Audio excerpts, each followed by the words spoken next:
Ladies and gentlemen, thank you for tuning in to another episode of the 757 Renaissance Man podcast. I have a great episode for you today. We're going to break some boundaries. I'm speaking with Miss Monique A.J. Smith, better known as the leadership strategist and athleticpreneur. That was a mouthful. How you doing today, ma'am? I'm doing fabulous. And you? I'm awesome. I'm also coming off a little break, so I'm a little rusty. So this is going to be quite interesting today. So let's get into it.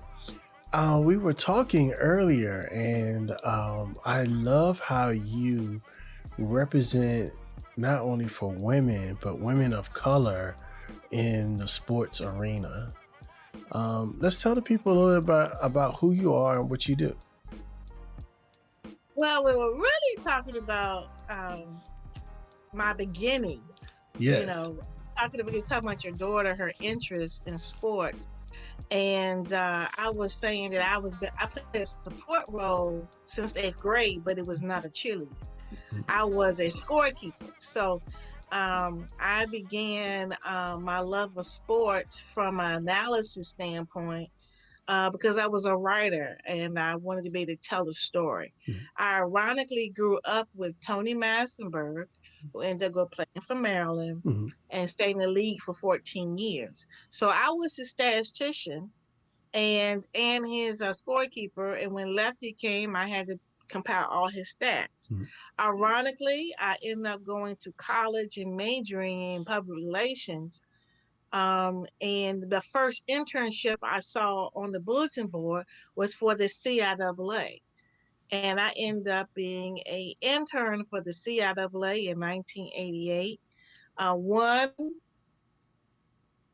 of four, and the rest of the three were all guys. Okay. And ironically, I knew what to do because I had been keeping scores, and our job was to pick the player of the week and the coach of the week, and to compile stats. Mm-hmm. And then I did a couple of other internships in television and whatnot. But ironically, sports information is really sports PR, and that's the who I started beginning to work with at Hampton University, the Count Conaway's, who trained me with that. And my first job, straight out of college, was a sports information director for a college in Lawrenceville, Virginia, St. Paul's College. Mm-hmm. I was there for 8 years. I was interim athletic director at 28 years old. I'm now 53, so you see I have some time period. And I did a little bit of Division I compliance. And then I came back to the 757 and worked for the CIAA for 13 years. They went through a leadership change, and so I began to become a consultant for the NCAA as a leadership consultant, doing workshops and staff retreats. And so I began entrepreneurship full-time in 2013. But ironically, what I enjoyed about my job the most when I went to CIAA was working with the women and helping them prepare, position themselves for the athletic director's seat. Mm-hmm. And so many of the women that you see now, especially the MEAC and the CIAA, came from the foundations that we did from retreats and whatnot. And I've just taken it nationally with the podcast, A Chat in a Garden, because the garden means about growing. And that's what my company's called, Seeds of Empowerment, where I plant seeds of empowerment to lead others to greatness. And I just began to do that on a national scale because everybody knew me for that. I was already a consultant in 2005, helping other conferences build their women leadership. And so I was already known for that. And the podcast just allowed me to have conversation. And more importantly, what I thought was just so interesting, and it happened to me very recently. People come to me and ask me, or not people per se, but yeah, people who are in leadership roles looking for minority candidates. Mhm. And that happened to me very recently. 2 weeks ago, a university contacted me and said they didn't have any minority candidates in their pool. Can I help? Man, I just did my click of my fingers, and I had two candidates to apply, and she was really impressed with one of them. So she's in the process right now of Mhm. interviewing. So that's what I'm really known for, is empowering others um, to grow in their leadership. And so my tagline is uh, growing leaders one workshop at a time. Nice, nice. So, all right. So there's a whole lot there. So I want to get into it. Did your all right? So your love of sports, was it there before you actually got into sports, or was it because of the administrative role that you held? Well, then you're gonna really blow your mind with this. Okay. Okay, so I grew up watching the TV show The White Shadow. Remember that Yeah, TV? yeah, yeah, yeah. Oh, I told my age there. Yes, yes. Well, ironically, Thor in the TV show is my cousin. Okay. It's a distant cousin. Okay. And so as a kid, I'm watching the show because my cousin's in the show. But what you learn from watching it is the sociology of sports, Mhm. how society impacts sports and how sports impact society. Now, I didn't know there was a thing Mhm. until I started teaching it at Hampton, that that's exactly what it is. You think of the coach as your father figure, then the team becomes your family, and then the things that they addressed, in the locker room. Um, I remember one episode, there was a kid with special needs, and the teacher told the coach, who was also the PE teacher, that he had to learn how to incorporate. And again, this is in the 70s, when kids with special needs were beginning to integrate into the classroom. And so you just think about that in the 70s and still now, inclusion, diversity. And you see the head coach going through all of the dynamics of himself and then beating himself up. And how do I deal with this, and how I deal with the players with it? And I use the show to teach in class, but now I use the TV show All American because they can really relate to that. Yeah, my And how do daughter. you My daughter is all about All American right now. Oh yeah, you see what I'm saying? Yeah. So it's more of what it teaches you about leadership, because I've been a leader in all my life. Mhm. I was SJ president of high school. When we were doing bulletin boards as a kid, I was always the one that chose to like lead the group. And so, and I'm from a small town. I'm from Waverly, Virginia. So sports Known, is known, really, known for the land of speeding tickets. yeah, this is true. I saw Senator Lucas on 460 at a restaurant, and I told her drive. I said, make sure that you try the speed limit on 460. Um, There's two so towns. yeah, There's two towns I know on 460, and it's both because of speeding tickets, and they both start with W. oh yeah, we know. Warrington and Waverly.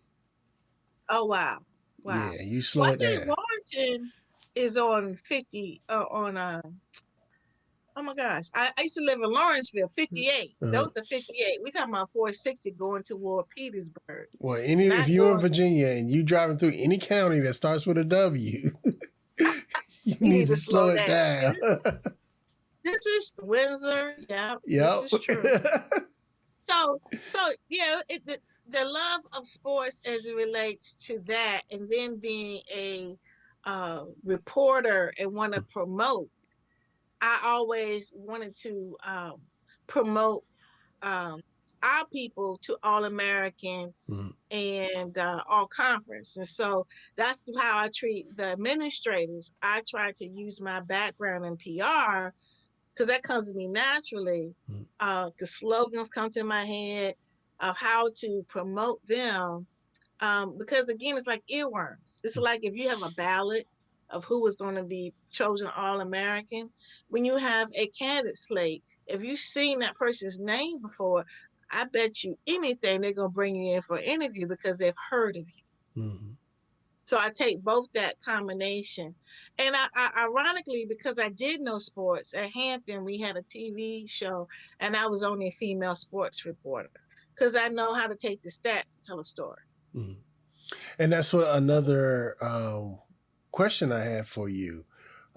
Being that you're so involved with PR and sports, have you thought about a sports broadcasting role? Oh, actually, it's funny you should say that. That was my internships in college. I interned at BET and I interned at locally at the TV3 when I Mm-hmm. was in college. And I didn't necessarily like the cutthroatness, the amount of time for your creativity. I would prefer to give out the message from a PR standpoint versus going to go grab it. And so I like to, okay, let's be honest, control issue. I like to control the message. Okay. That's the answer. But I like my podcast, even though I fell into that. Actually, a local publicist, Nikki Curry, is the person who said, I got this podcast thing. Would you like to? I have another client trying to have the longest podcast ever. Can you help us out? She didn't know I had a background in radio. Mm-hmm. And so I said, okay, sure. She said, you want to be a host or a podcast? And I said, I have control issues. I'd rather be the host. And she said, oh, you know what you're doing. I'm like, yeah, I did major. And it's really producing. Mm-hmm. Like when you produce a championship, you decide for the CLA for 13 years, you actually decide what's going to happen next and next and next. And so that's really how I do my podcast. I mean, honestly, and if you ever came to one of my banquets, I would have a theme. It was probably something Earth, Wind, and Fire that I'm trying to like get in your mind Right. that you are a shining star. You know what I mean? And I'm just trying to implant a message to you while you're waiting for your all conference award. So that's really how again, people say that I have the moral victory, but again, my students, I'm telling you, it is interesting because that's how I came to it from. But when you on a college campus and you dealing with the kids, it goes right back to the white shadow. Mm-hmm. You got to tell the kids that you understand them more than what they can do for you on the court or any kind of playing services. They come to you from other homes. And if you, I mean, we had kids from New York coming to Lawrenceville, one stoplight town. Mm-hmm. You know, you got to help socialize them into that. You got kids who've been the man or the woman on their team, and they got to start all over Mm-hmm. again. Get us, and that's going to play a little bit with their psyche. So they got to have some place to go. And so what I mean, as an SID, I would write their hometown paper and write an article there. They had never seen their name in print. Mm-hmm. So you got to be able to cultivate that. And so that I mean, my 30 years in this business has really been about relationships. And relationships win championships. All right, so let me ask you this. Do you like playing with the numbers or do you like playing with the people? Well, I started out liking the numbers because I could tell a story from the numbers. Mm-hmm. But as you get older and you stay in something long enough, you know that your attention span may not be there. Like if I would go to a game now, I'm not looking to see who has the rebound. I'm looking to see where is security, where are the exits. Now I'm looking, what's the COVID cleaning process? You Right. follow me? Uh-huh.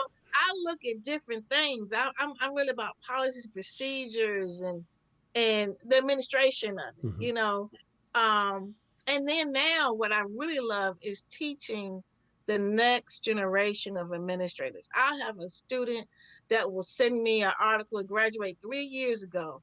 And, when the name, likeness, and image came about, they sent it to me like, ha ha, they had cracked open, And, I know that the entry level positions that they will have, and I kind of train them for that.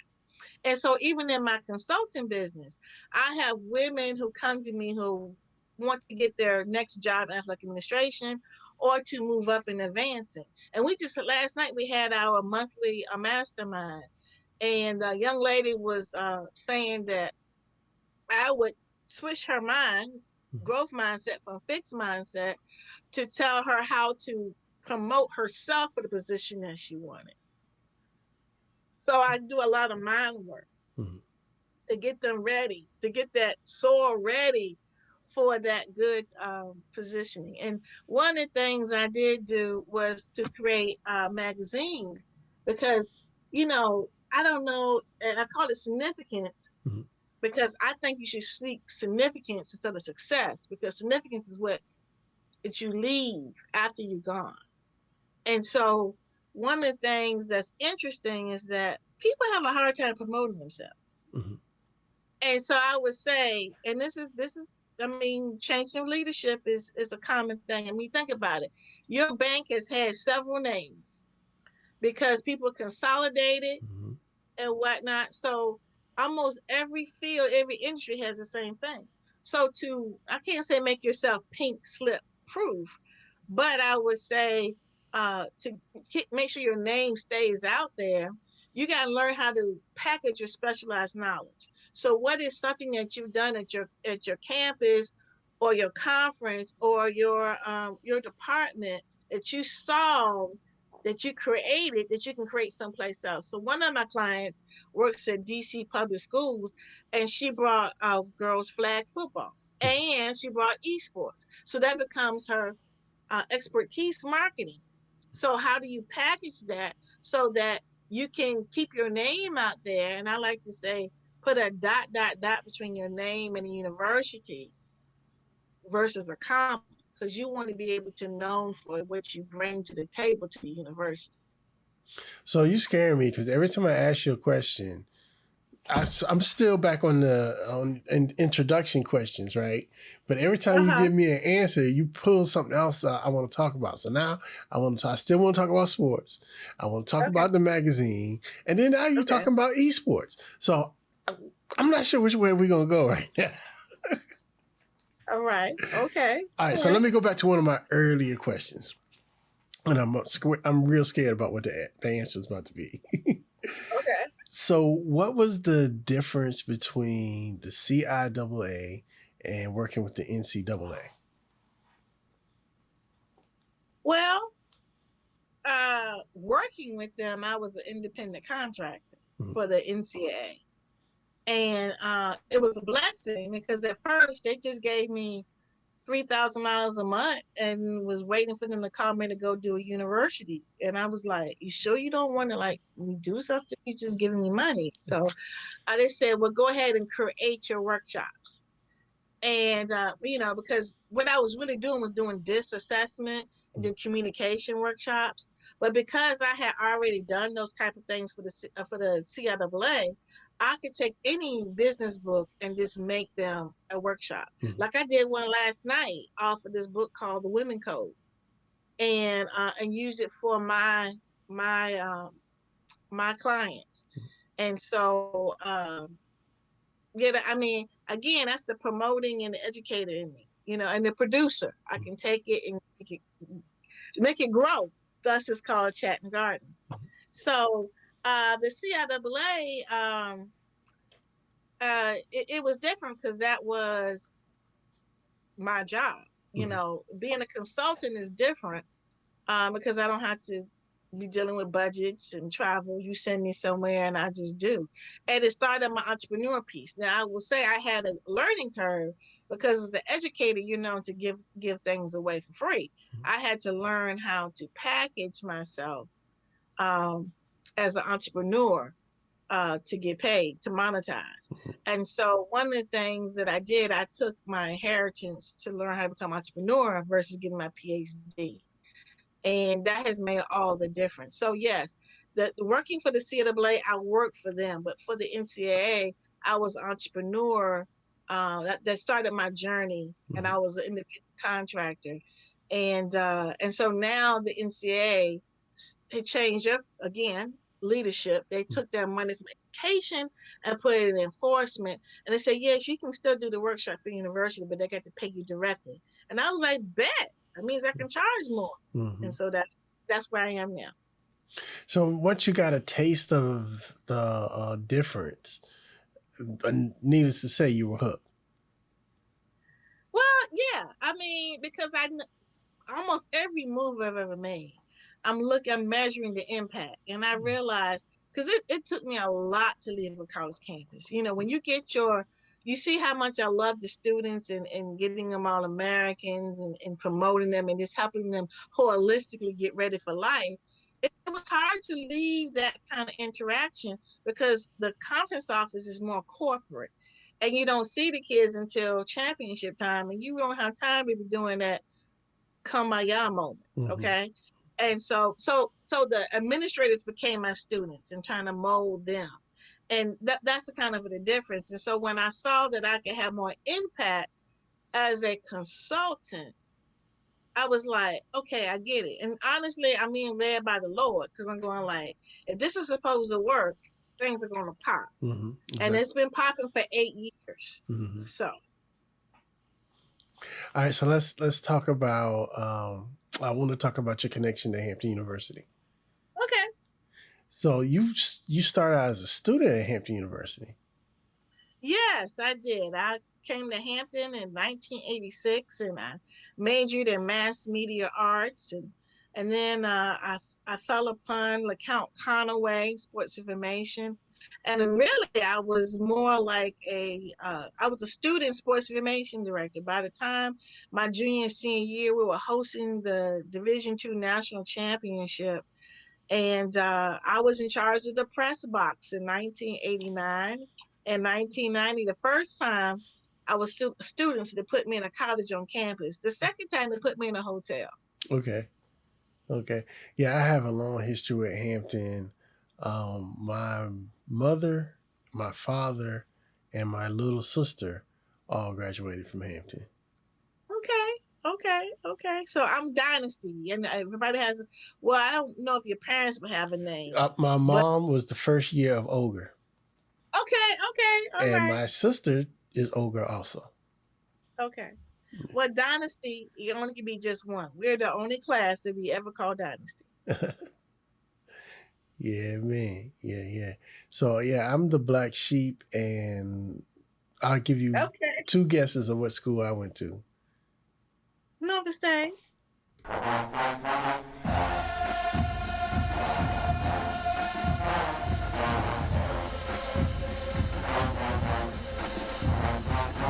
Okay, I just had to get that That's out. special. Yes. That green and gold, huh? That green and gold. Okay. All right. Yeah. Behold. Yes, ma'am. Okay. Well, your athletic director and I are very good friends, Melanie Webb. We used to work together at CIAA. And so I've had a couple of retreats up in Williamsburg, and she's led a couple of them. So I'm very, very connected with Norfolk State as well. I always like to ask anybody that I talk to because graduates of HBCUs have a special place in my heart. Well, and the young lady in the latest magazine is doing DEI work in the athletic department. And I just thought it was interesting because many people don't think DEI work, that's diversity, education, and inclusion. No, diversity, equity, and inclusion for HBCU because you would think that's already diversity. But Mhm. even HBCU has diversity. I teach race and gender at Hampton. The first activity we do is when did you first recognize you were different? Mhm. And there's a lot of differences in the person and when you knew you were different and how you were accepted or not accepted has a lot to do how you interact with people going forward. Yes, yes. So, do you think that your experiences at HBCU help mold you into the person you became? How much of an influence was it coming to a university like Hampton University? Well, I think that um, no matter where I would have gone, would have shaped me. So Mm, that's just that's just normal socialization. Wherever you are, it shapes how you move. Mm. Um, and I will say that in the seventh grade, I had decided I was going to go to Hampton University. So Okay. I grew up on Virginia State's campus. That would have been grade 13. Mm. Almost every teacher there taught school with my parents. They start either taught in Sussex County, moved on there. So I wasn't going to do that. Mm. And so it and I will say any kid who grows up on a college campus develops a sense of confidence. Mm. I didn't have a I didn't you know you hear people, they're hungry but they're waiting for everybody to go to the cab. I didn't have that problem. When somebody wanted to go, I went to the library.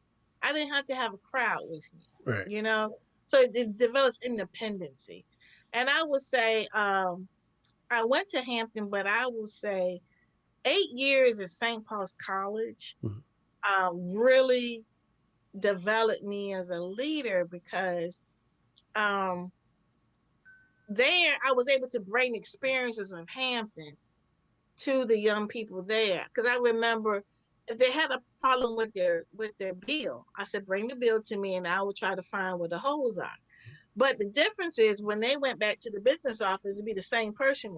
If I went back to the business office at Hampton, it might be a different person at the door, and I got to go tell the same story over again. Mm. But I have worked. I did a adjunct at ODU, and they had great resources. They had great resources. But I will say this: then I tell this to all of my students that when you have been in a place where you can explore and fail and grow, your confidence level with a person who has come from a non-HBCU, because you've already practiced it. It's like the church. Church would give you opportunity to have speaking opportunity. Right. Yeah. Mm. Okay, so your confidence level is okay. I've already done this. Mm. I already know who I am. I already know what I bring to the table. And so it's like your value. You're not waiting Mm. for somebody to validate you. And that's something that HBCU does because they put you out there. It's like in church. Go ahead, honey. Go ahead. Just take your time. Mm. Same thing. Now, I'm gonna go off on you, but I'm gonna be hugging you and kicking you at the same time. Because I got your back, but you are definitely not gonna have some slack. Mm. It's And, that tough love. yeah, and I think that's indicative of the black experience as a whole. Yes. Um, One of the reasons I ended up going to Norfolk State was to be in a band. That was my primary reason. Like you have athletes that's the only reason they go into college. The only reason I went to college was to be in the band. And one of the things they told me when I first got there is we love you, but we're going to work you to death. Mm-hmm. And we're going to rename you to your new name.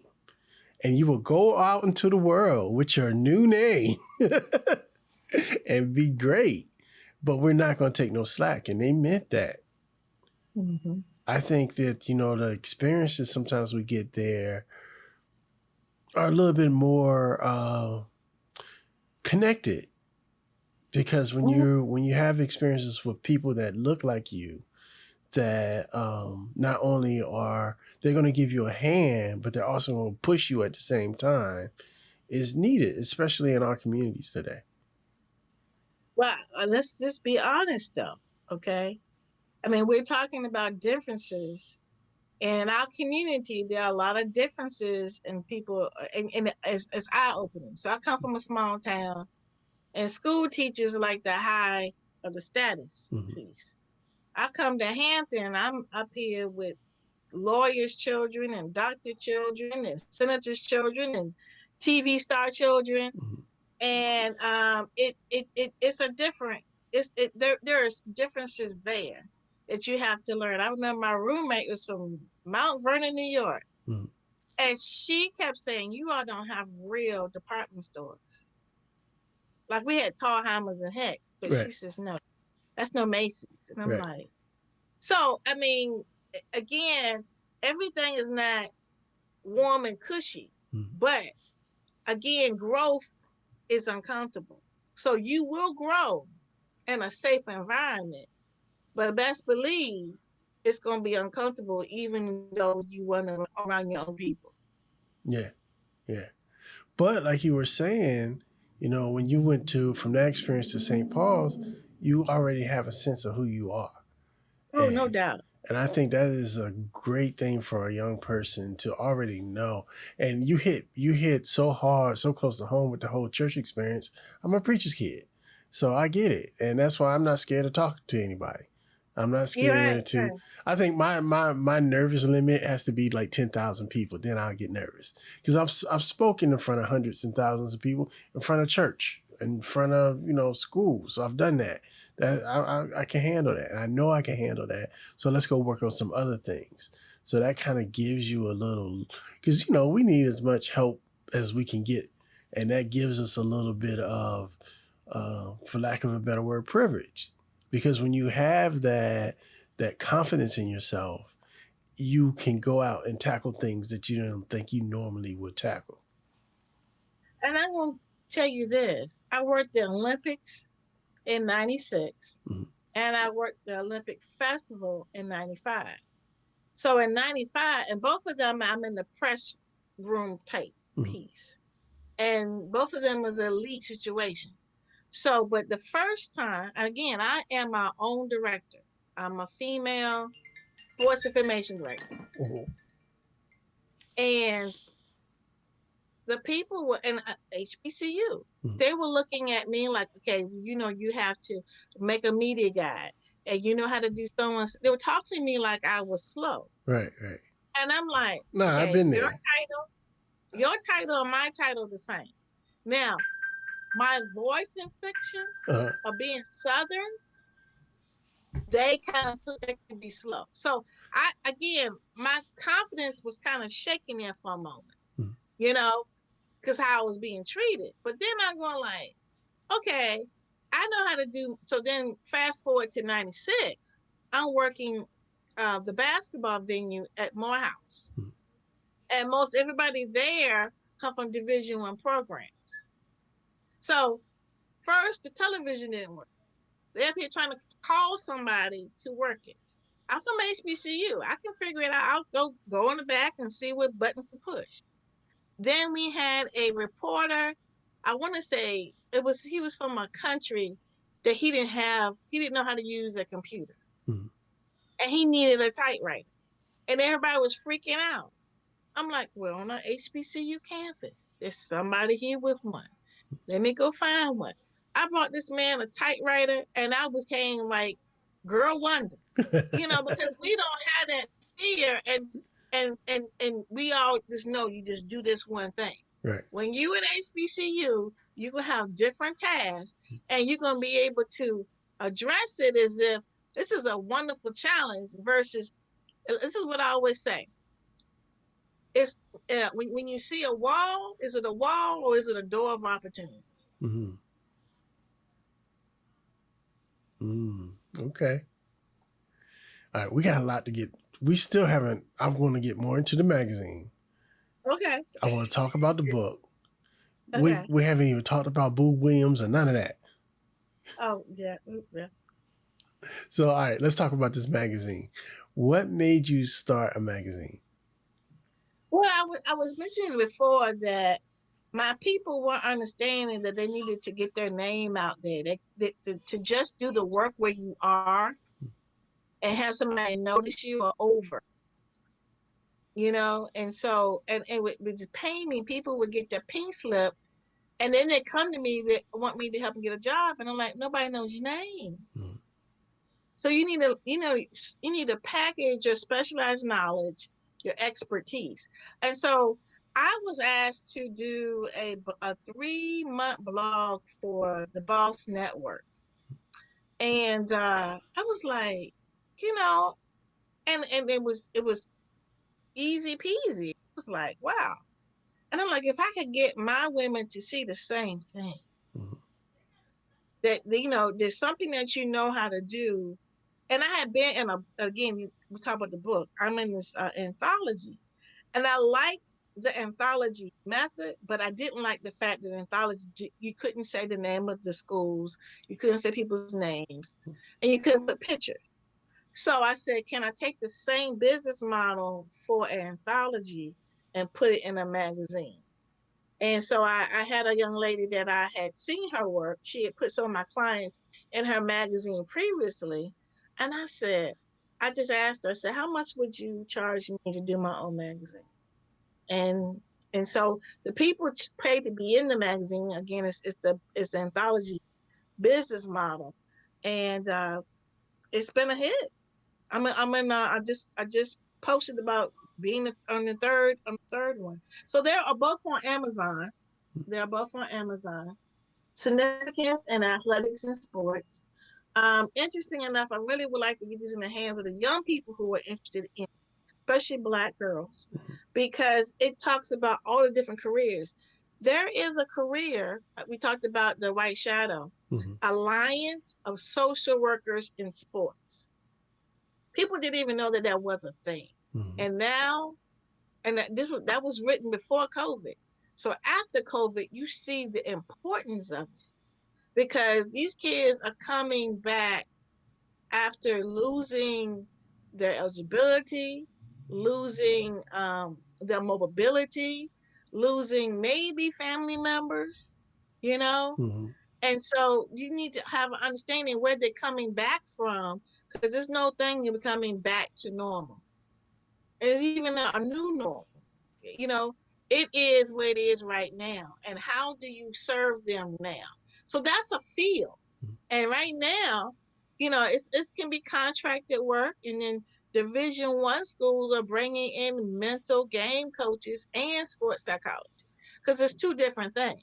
Mm-hmm. So again, if you know what I'm talking about, both magazines have individuals in these fields. I think in this one, we're talking about hypnotic therapy to help athletes.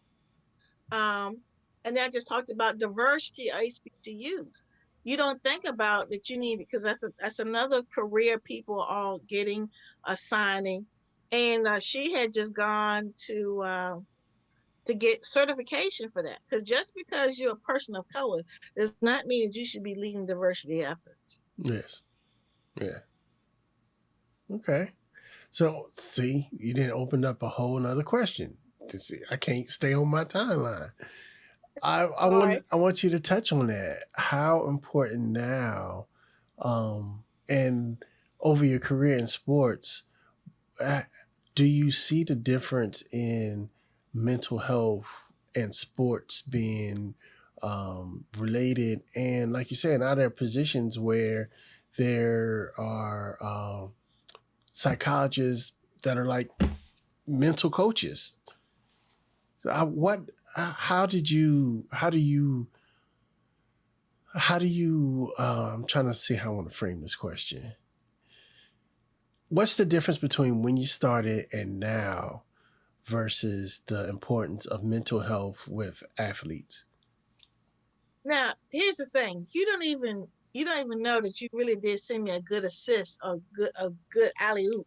Okay, because that's one reason why I wrote in this book, Removing the Face. Boom. Okay. See what we did right there? Yeah, yeah, slam dunk, boom. Okay. So, uh, because being a first has a lot of pressures with it.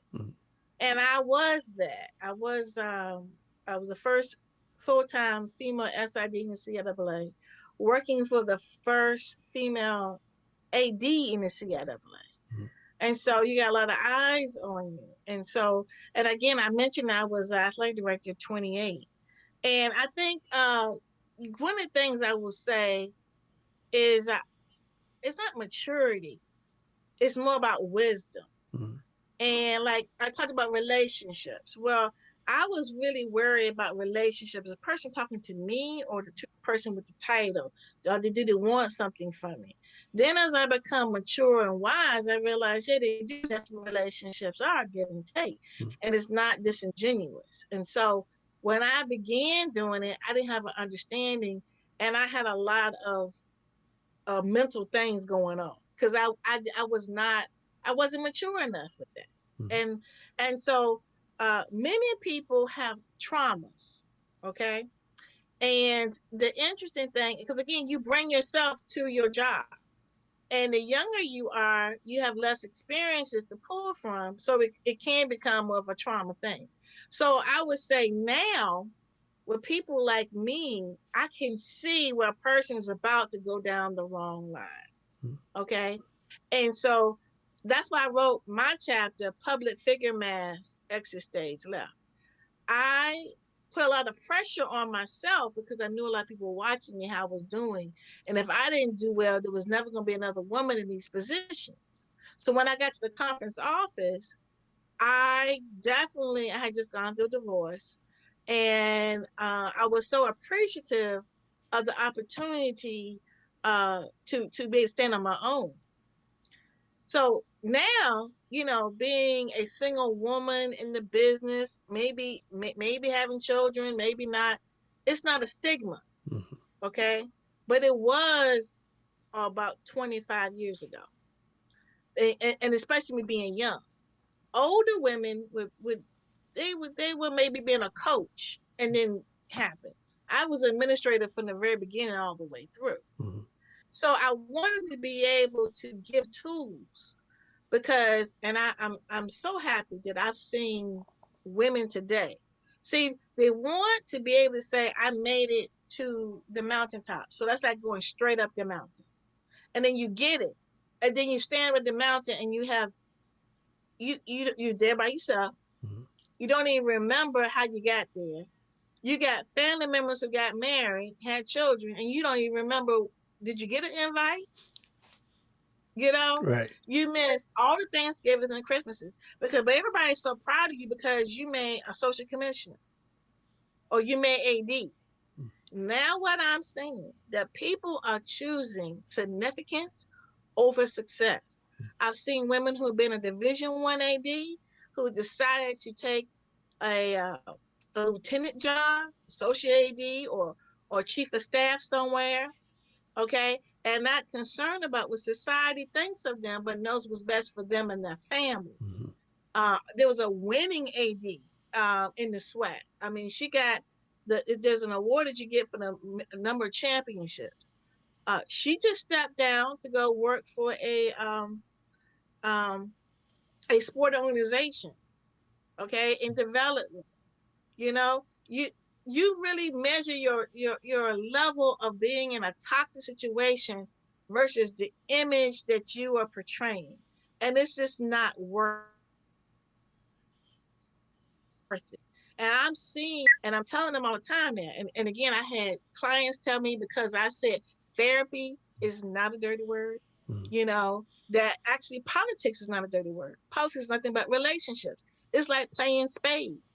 Who has the higher hand wins. However, you can still win with no spade Mm-hmm. because what type of relationships you have with people.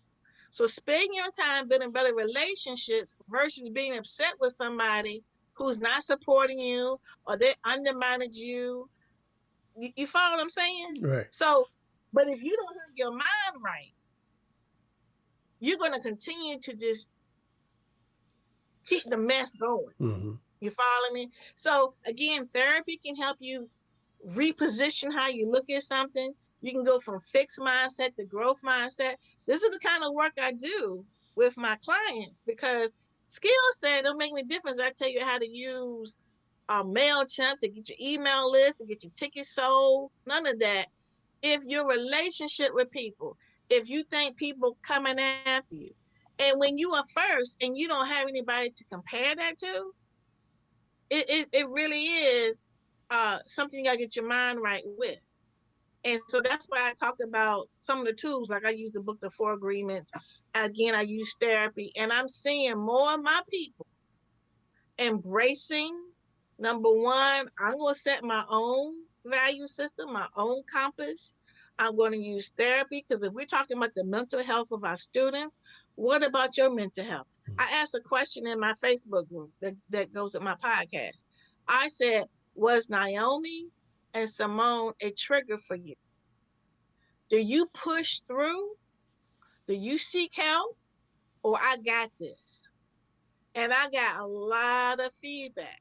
And so again, it tells me I'm on the right track. Mm-hmm. Because can you imagine your to-do list never can be done because you got a player who passed out doing preseason football. You got a donor who wants this. You got some president's office who wants this. The conference office who wants this. You got a lot of moving parts.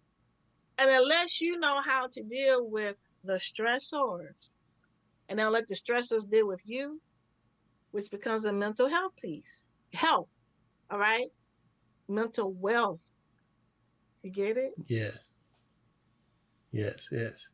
All right. So again, you did it again to me, but I'm gonna try to stay on track on subject.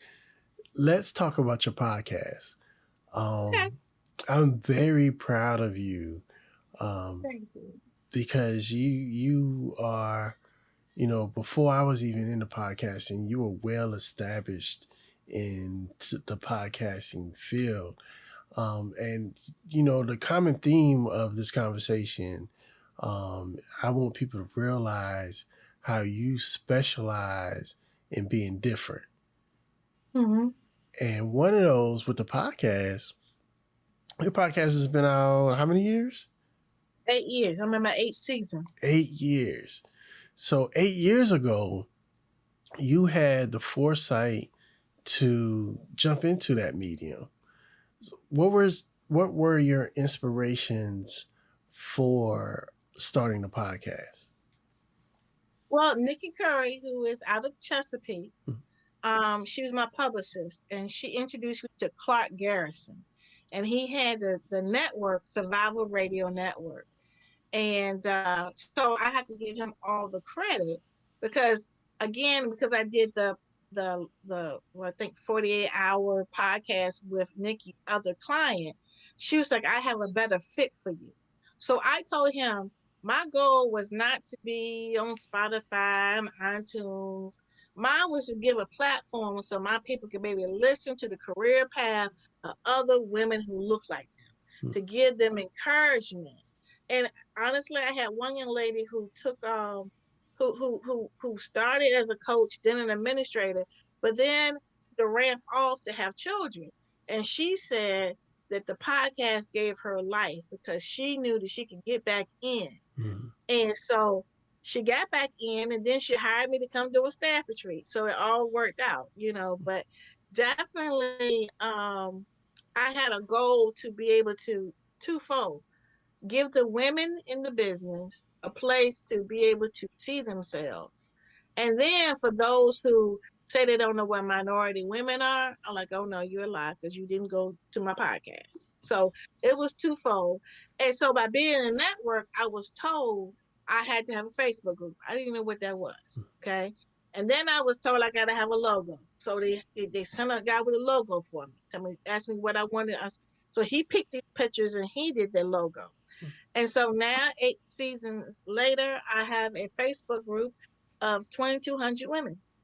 Nice. Or I don't say women, I just say 2,200 people. Because Okay. I do have like maybe 1% or 2% men.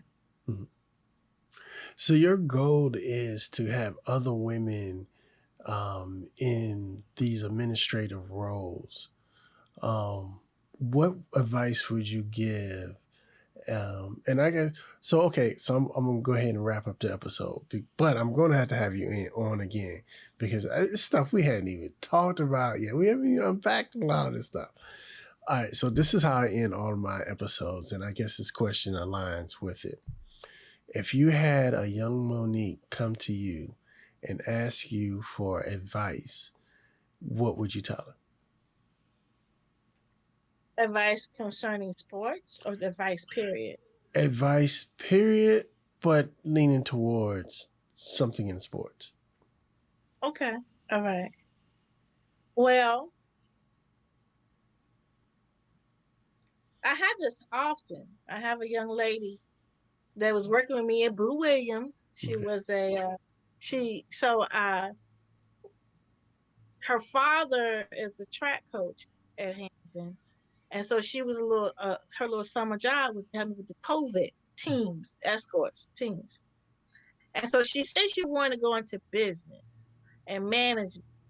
And I said, so what are you doing right now? Is this not managing people? Mm-hmm. All right. And then we are doing customer service and business. And then I said, so there's business in sports. In sports, you can find almost everything: facility, grounds, talk about social work, psychology, mass media, social media, art, photography, almost everything.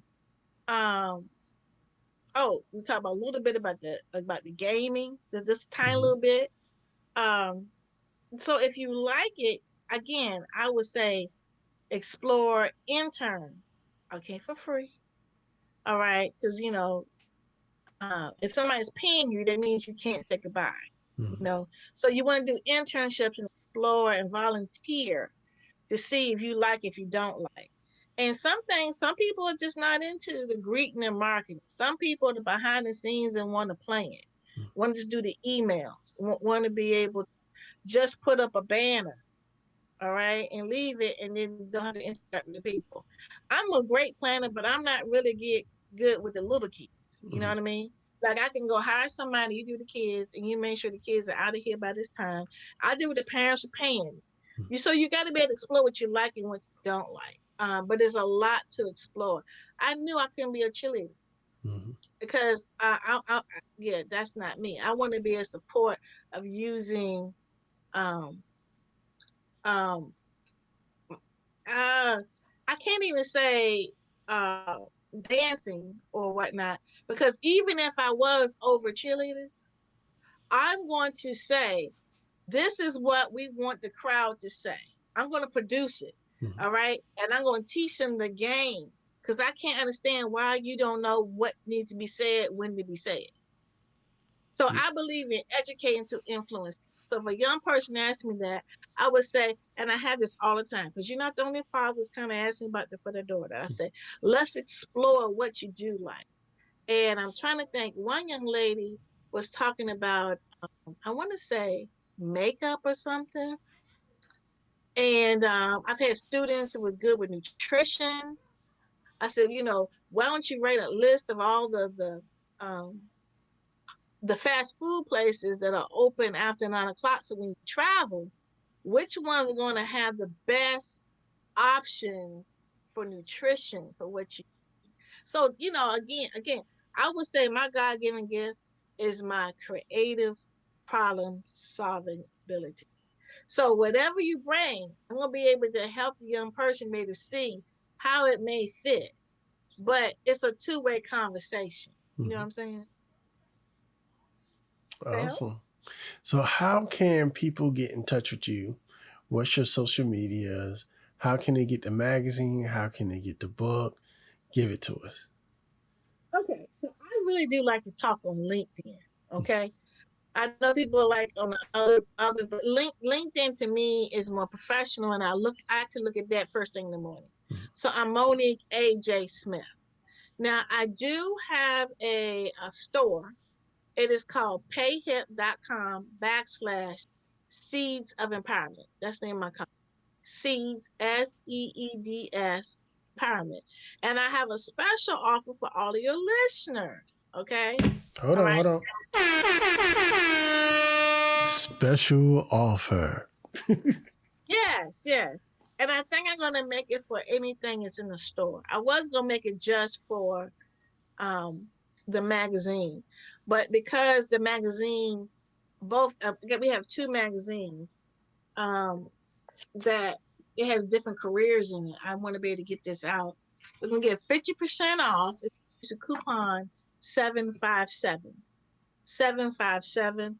And if you're interested in a career in athletic administration and you want to read my journey, this is also inside the store. So Thank you. We thank you very much for that. we got one more thing. So you Okay. want to listen to my podcast? Podcast is on chatinthegarden.com. Chat in the Garden. ChatInTheGarden.com. So you can listen to all the podcasts.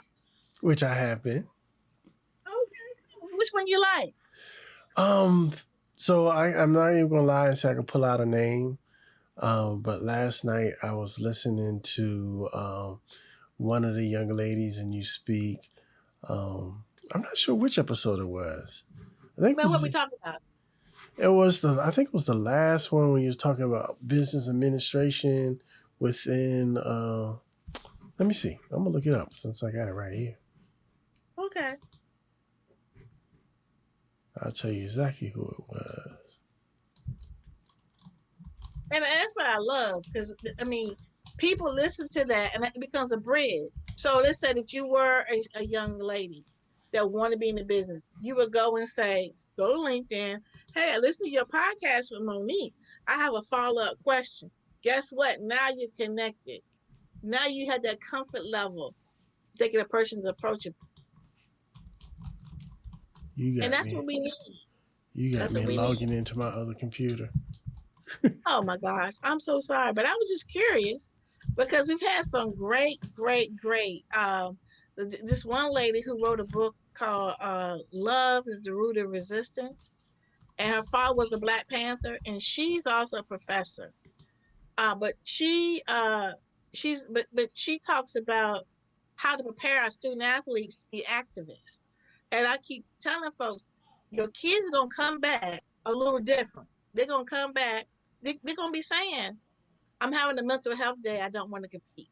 But you got to educate them that Simone said her staff said when she was able. It wasn't like she just decided. Right. There was a level of that, so you got to be able to educate them. Name, likeness, and image. You better get a lawyer. All Mm-hmm. right. If you in Georgia, you got to give 70%, 75% of your earnings back to the university. If you want to use their logo, you have to pay some of those schools to do that. So you got to be ready for these kids to have their voice. And see, here you go again. We didn't even talk about how the NCAA and are letting the students get paid. So that's going to be a whole nother episode. But it was Rashana Cobb.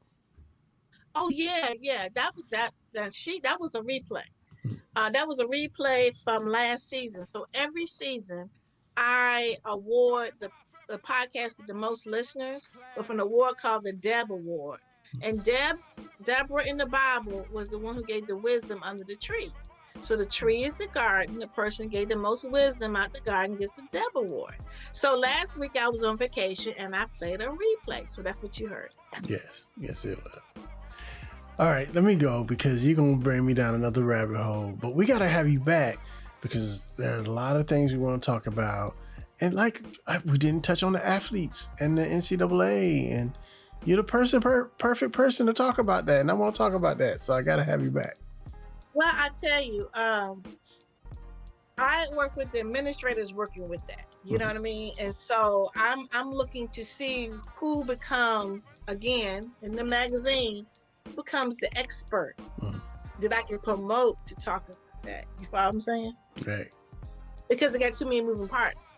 Yeah. Ladies and gentlemen, I want to thank you for taking your time out today. You can find this episode and video and audio at 757renaissanceman.com. We have been having a great conversation with Miss Monique A.J. Smith. I thank you for your time. I appreciate it. And please come back. Okay. Awesome. See how easy that was? Awesome. Ladies and gentlemen, that's Monique. I'm Sean. The 757renaissanceman.com. And we are out.